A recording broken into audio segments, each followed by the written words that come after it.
Welcome to the Reclaiming Literature podcast, where we will seek to discover truth hidden in the pages of timeless works of literature and reclaim it for the kingdom of God and the glory of Christ. This recording will strictly be a reading of Chapter 2 of The Great Gatsby by F. Scott Fitzgerald, using Scribner Press's edition of the novel. In another episode, which will be posted at the same time as this one, I'll analyze Chapter 2, drawing out some of the main ideas and looking at it from a biblical perspective. So, when you're done listening to this, please go check that one out as well. Also, please don't forget to like this episode and subscribe to the channel to join our endeavor to reclaim literature for the glory of Christ. Alright, let's get started. Chapter 2, The Great Gatsby. About halfway between West Egg and New York, the motor road hastily joins the railroad and runs beside it for a quarter of a mile, so as to shrink away from a certain desolate area of land. This is a valley of ashes, a fantastic farm where ashes grow like wheat into ridges and hills and grotesque gardens, where ashes take the forms of houses and chimneys and rising smoke, and finally, with the transcendent effort of men who move dimly and already crumbling through a powdery air. Occasionally, a line of gray cars crawls along on invisible track, gives out a ghastly creak, and comes to rest, and immediately the ash-gray men swarm up the leaden paths and stir up an impenetrable cloud, which screens their obscure operations from your sight. But above the gray land and the spasms of bleak dust which drift endlessly over it, you perceive, after a moment, the eyes of Dr. T.J. Eckelberg. The eyes of Dr. T.J. Eckelberg are blue and gigantic. Their retinas are 1 yard high. They look out of no face, but instead from a pair of enormous yellow spectacles which pass over from a non-existent nose. Evidently, some wild wag of an oculist set them there to fatten his practice in the boroughs of Queens, and then sank down himself into eternal blindness, or forgot them and moved away. But his eyes, dimmed a little by many paintless days under sun and rain, brood on over the solemn dumping ground. The Valley of Ashes is bounded on one side by a small foul river, and when the drawbridge is set up to let barges through, the passengers on waiting trains can stare at the dismal scene for as long as half an hour. There is always a halt there of at least a minute, and it was because of this that I first met Tom Buchanan's mistress. The fact that he had one was insisted upon wherever he was known. His acquaintances resented the fact that he turned up in popular restaurants with her and leaving her at a table, sauntered about, chatting with whomever he knew. Though I was curious to see her, I had no desire to meet her, but I did. I went up to New York with Tom on the train one afternoon, and when we stopped by the ash heap, he jumped to his feet, and taking hold of my elbow, literally forced me off the car. "We're getting off," he insisted. "I want you to meet my girl." I think he tanked up a good deal at luncheon, and his determination to have my company bordered on violence. The supercilious assumption was that on Sunday afternoon I had nothing better to do. I followed him over a low, whitewashed railroad fence, and we walked back 100 yards along the road under Dr. Eckelberg's persistent stare. The only building in sight was a small block of yellow brick sitting on the edge of the wasteland, a sort of compact main street ministering to it, and contiguous to absolutely nothing. One of the 3 shops it contained was for rent, and another was an all-night restaurant, approached by a trail of ashes. The third was a garage, repairs, George B. Wilson, cars bought and sold, and I followed Tom inside. The interior was unprosperous and bare. The only car visible was the dust-covered wreck of a Ford, which crouched in a dim corner. It occurred to me that this shadow of a garage must be a blind, and that sumptuous and romantic apartments were concealed overhead, when the proprietor himself appeared in the door of an office, wiping his hands on a piece of waste. He was a blond, spiritless man, anemic, and faintly handsome.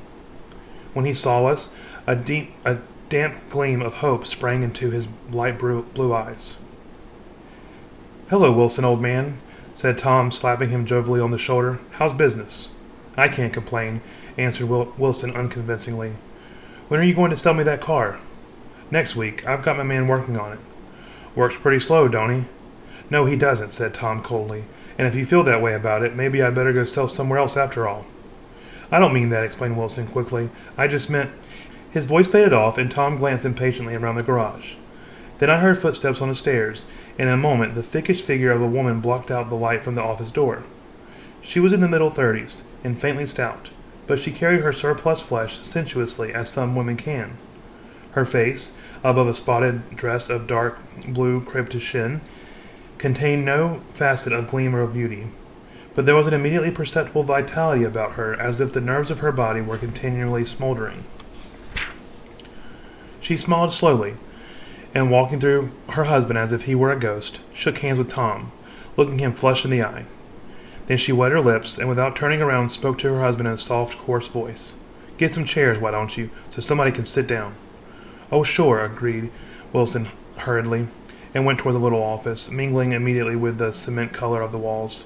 A white ashen dust veiled his dark suit and his pale hair as it veiled everything in the vicinity, except his wife, who moved close to Tom. "I want to see you," said Tom intently. "Get on the next train." "All right. I'll meet you by the newsstand on the lower level." She nodded and moved away from him just as George Wilson emerged with 2 chairs from his office door. We waited for her down the road and out of sight. It was a few days before the 4th of July, and a gray, scrawny Italian child was sending torpedoes in a row along the railroad track. "Terrible place, isn't it?" said Tom, exchanging a frown with Dr. Eckelberg. "Awful. It does her good to get away." "Doesn't her husband object?" "Wilson? He thinks she goes to visit her sister in New York. He's so dumb he doesn't know he's alive." So Tom Buchanan and his girl and I went up together to New York. Or not quite together, for Miss Wilson sat discreetly in another car. Tom deferred that much to the sensibilities of those East Eggers who might be on the train.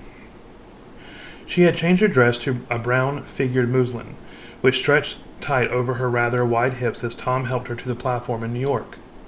At the newsstand, she bought a copy of Town Tattle and a moving picture magazine, and in the station drugstore some old cream and a small flask of perfume.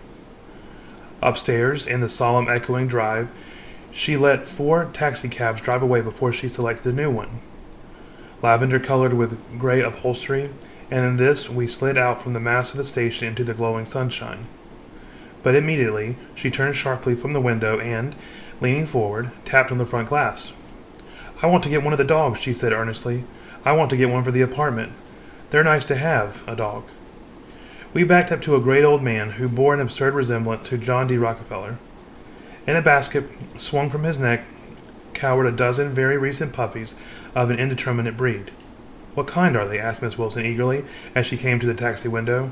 "All kinds. What kind do you want, lady?" "I'd like to get one of those police dogs. I don't suppose you got any of that kind." The man peered doubtfully into the basket, plunged his hand, and drew one up, wriggling by the back of his neck. "That's no police dog," said Tom. "No, it's not exactly a police dog," said the man with disappointment in his voice. "It's more of an Airedale." He paused his hand over the brown wash rag of the back. "Look at that coat. Some coat. That's a dog that'll never bother you with catching cold." "I think it's cute," said Mrs. Wilson enthusiastically. "How much is it?" "That dog?" He looked at it admiringly. "That dog will cost you $10. The Airedale— undoubtedly there was an Airedale concerned in it somewhere, though his feet were startlingly white— changed hands and settled down into Mrs. Wilson's lap, where she fondled the weather-proof coat with rapture. "Is it a boy or girl?" she asked delicately.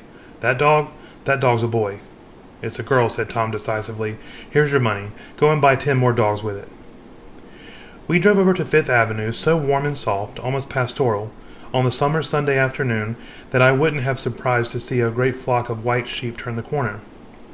"Hold on," I said. "I have to leave you here." "No, you don't," interposed Tom quickly. "Myrtle will be hurt if you don't come up to the apartment. Won't you, Myrtle?" "Come on," she urged. "I'll telephone my sister Catherine. She's said to be very beautiful by people who ought to know." "Well, I'd like to, but—" We went on, cutting back again over the park toward the West Hundreds. At 158th Street, the cab stopped at one slice in a long white cake of apartment houses. Throwing a regal homecoming glance around the neighborhood, Mrs. Wilson gathered up her dog and her purchases and went haughtily in. "I'm going to have the McKees come up," she announced, as we rose in the elevator. "And of course, I've got to call up my sister, too." The apartment was on the top floor. A small living room, a small dining room, a small bedroom, and a bath. The living room was crowded to the doors with a set of tapestried furniture entirely too large for it, so that to move about was to stumble continually over scenes of ladies swinging in the gardens of Versailles. The only picture was an over-enlarged photograph, apparently a hen sitting on a blurred rock. Looked at from a distance, however, the hen resolved itself into a bonnet, and the countenance of a stout old lady beamed down into the room. Several old copies of Town Tattle lay on the table together, and a copy of Simon Called Peter, and some of the small scandal magazines of Broadway. Mrs. Wilson was first concerned with the dog. A reluctant elevator boy went for a box full of straw and some milk, to which he added on his own initiative a tin of large, hard dog biscuits, one of which he composed apathetically in the saucer of milk all afternoon. Meanwhile, Tom brought out a bottle of whiskey from a locked bureau door. I have been drunk just twice in my life, and the second time was that afternoon, so everything that happened has a dim, hazy cast over it, although until after 8 o'clock the apartment was full of cheerful sun. Sitting on Tom's lap, Mrs. Wilson called up several people on the telephone. Then there were no cigarettes, and I went out to buy some at the drugstore on the corner. When I came back, they had disappeared, so I sat discreetly in the living room and read a chapter of Simon Called Peter. Either it was terrible stuff, or the whiskey distorted things, because it didn't make any sense to me. Just as Tom and Myrtle, after the first drink, Mrs. Wilson and I called each other by our first names, reappeared, company commenced to arrive at the apartment door. The sister, Catherine, was a slender, worldly girl of about 30, with a solid, sticky bob of red hair, and a complexion powdered milky white. Her eyebrows had been plucked and then drawn on again at a more rakish angle, but the efforts of nature toward the restoration of the old alignment gave a blurred air to her face. When she moved about, there was an incessant clicking as innumerable pottery bracelets jingled up and down upon her arms. She came in with such a proprietary haste and looked around so possessively at the furniture that I wondered if she lived there. But when I asked her, she laughed immoderately, repeated my question aloud, and told me she lived with a girlfriend at a hotel. Mr. McKee was a pale, feminine man from the flat below. He had just shaved, for there was a white spot of lather on his cheekbone, and he was most respectful in his greeting to everyone in the room.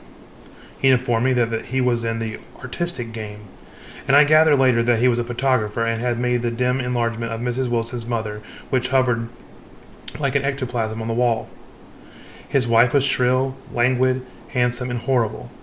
She told me with pride that her husband had photographed her 127 times since they had been married.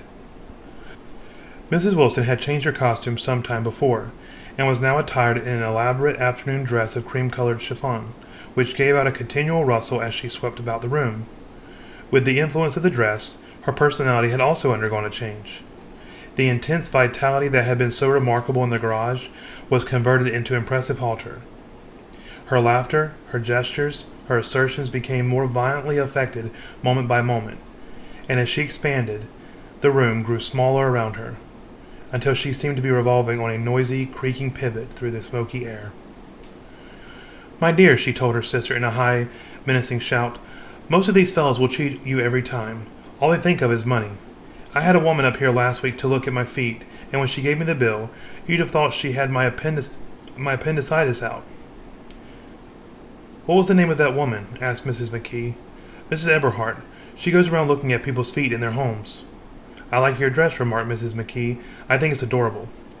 Mrs. Wilson rejected the compliment by raising her eyebrow in disdain. "It's just a crazy old thing," she said. "I just slip it on sometimes when I don't care what I look like." "But it looks wonderful on you, if you know what I mean," pursued Mrs. McKee. "If Chester could only get you in that pose, I think he could make something of it." We all looked in silence as Mrs. Wilson, who removed a strand of hair from her eyes and looked back at us with a brilliant smile. Mr. McKee regarded her intently with his head on one side, and then moved his hand back and forth slowly in front of his face. "I should change the light," he said after a moment. "I'd like to bring out the modeling of the features, and I tried to get hold of all that back hair." "I wouldn't think of changing the light," said Mrs. McKee. "I think it's—" Her husband said shh, and we all looked at the subject again, whereupon Tom Buchanan yawned audibly and got to his feet. "You McKees have something to drink," he said. "Get some ice and mineral water, Myrtle, before everybody goes to sleep." "I told that boy about the ice." Myrtle raised her eyebrows in despair at the shiftlessness of the lower orders. "These people, you have to keep after them all the time." She looked at me and laughed pointlessly. Then she flounced over to the dog, kissed it with ecstasy, and swept into the kitchen, implying that a dozen chefs awaited her orders there. "I've done some nice things out in Long Island," asserted Mr. McKee. Tom looked at him blankly. "Two of them we have framed downstairs." "Two what?" Tom demanded. "Two studies. One of them I call Montauk Point, the Gulls, and the other I call Montauk Point, the Sea." The Sister Catherine sat down beside me on the couch. "Do you live down on Long Island too?" she inquired. "I live at West Egg." "Really? I was down there at a party about a month ago, at a man named Gatsby's. Do you know him?" "I live next door to him."